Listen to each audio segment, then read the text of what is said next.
Today, we're diving into a book that might just be the most important thing you read this year, if you're building, well, anything. It's called The Mom Test by Rob Fitzpatrick, and it tackles a really brutal question. How do you figure out if your business idea is actually a good one when pretty much everyone you talk to, your friends, your family, even your own mom, is basically hardwired to lie to you about it? So let's start with the big, painful question that keeps so many founders and creators up at night. You pour your heart and soul into a project, right? You talk to people who you think are your future customers, you get all these smiles and nods and encouraging words, and then you launch, and crickets. Absolute silence. So why? Why do so many great-sounding ideas that get all this positive feedback just completely fail? Well, the answer is almost always because that feedback was totally worthless. You know, the author Rob Fitzpatrick, he just hits the nail on the head with this analogy. He says learning from customers is like trying to excavate a delicate archaeological site. The truth, the real insight you need, it's buried down there, but it is super fragile. And if you go in with a bulldozer, asking all the wrong questions, you're just going to smash the very thing you came to find. And here's the scary part.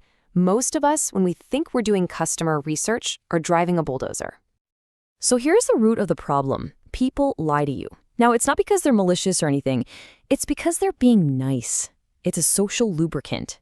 See, when you get all excited and you pitch your brilliant idea, you're not really asking for their honest opinion. You're asking for their approval. You're putting your ego on the line. So naturally, they give you compliments to protect your feelings. And you walk away with what's called a false positive, the super dangerous belief that you're on the right track, when you're actually just marching off a cliff. So how do we get around this? How do you get past the polite lies and find the actual truth? Well, this is where the mom test comes in. It's a framework for getting honest answers, even from the person most likely to lie to you, your own mom. So what is the mom test exactly? Well, it's a set of simple, powerful rules for asking questions in a way that makes it basically impossible for someone to lie to you. And here's the magic trick. You talk about their life and their problems, not about your idea. You completely shift the spotlight off of your ego and onto their actual experiences. And if you do it right, you'll get brutally honest, useful information, and they won't even realize you're doing customer research. This comparison just lays it out so perfectly. On the left, you've got a classic failing question. Would you buy? See, that's a hypothetical question about the future. It just invites a polite, fluffy, and totally useless compliment. But on the right, you've got a question that passes the mom test. What's the last thing you did on your iPad? This is about specific behavior that already happened. It gives you cold, hard facts, real data you can actually use to build a business. So the mom test really boils down to these 3 simple rules. First, talk about their life instead of your idea. This is huge because it immediately lowers their politeness shield. Second, ask about specifics in the past, not general opinions about the future. What did they actually do? This is so critical because past behavior is the only thing that really predicts future behavior. And third, and this one's tough for a lot of us, talk less and listen more. Your goal here is to learn, not to pitch.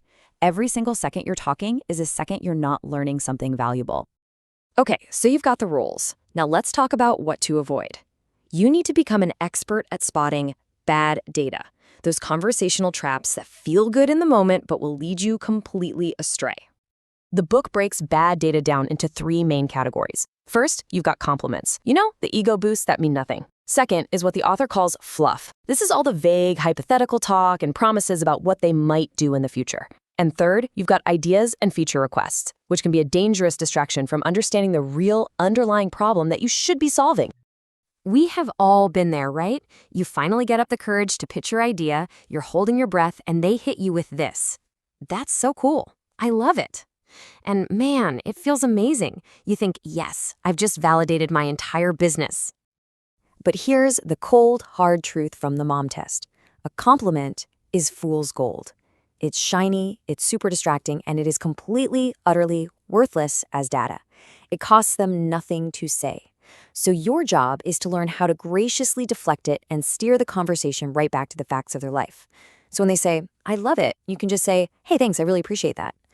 Just so I have some context, can you tell me about the last time you had to deal with this kind of problem? See the difference? Oh, this one. Next up is fluff. And this phrase right here might be the single most dangerous sentence an entrepreneur can hear. I would definitely buy that. mean, it feels like the ultimate win, but it's just a guess about a hypothetical future. And guess what? We are all terrible at predicting what we'll actually do. We imagine our best selves, the one that goes to the jam and uses your awesome product. But reality is messy. It's driven by habits and budgets and a million other things.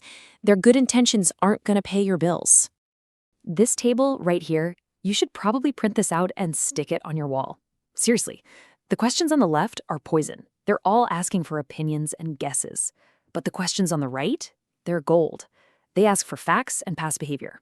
So instead of asking, would you buy X, which is just a guess, you ask, what have you already tried to solve this problem? Because look, if they haven't tried anything, maybe the problem isn't that important to them after all.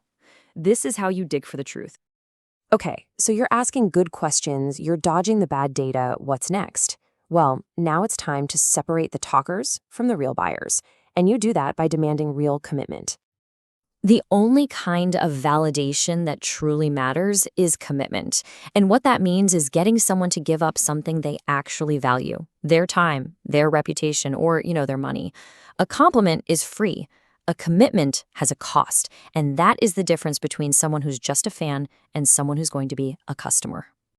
The book gives us 3 currencies of commitment to look for. First up is time, and I don't mean a vague, yeah, let's chat again sometime. I mean scheduling a concrete next meeting with clear goals and maybe even other people from their team. Second is reputation. Are they willing to put their own reputation on the line by introducing you to their boss or other important people? And third, the ultimate currency, cash, a pre-order, a deposit, a signed letter of intent. Anything else is just talk. All right, we have covered a ton of ground here. Let's bring it all home with the key takeaways so you are fully armed and ready for your very next conversation. So if you remember nothing else from this, remember this. 1, just stop asking people if your idea is a good one. Stop. 2, always ask about specific things they've done in the past, not their generic opinions about the future. 3, get really good at spotting and deflecting compliments and fluff so you can get to the facts. 4, push for real commitment, time, reputation, or cash. And 5, and this is the big one, your goal is to find the truth, even if that truth is ugly. You are not looking for approval. And that brings us to the final and maybe the most powerful idea in the whole book. Every single project, every business idea has a scary question lurking just under the surface. The one question that could potentially blow up your entire idea, and we avoid asking it because we're terrified of the answer. So my challenge to you is this. What is that one scary, important question about your idea that you have been avoiding? Go find someone and ask it, because that's where the real learning begins.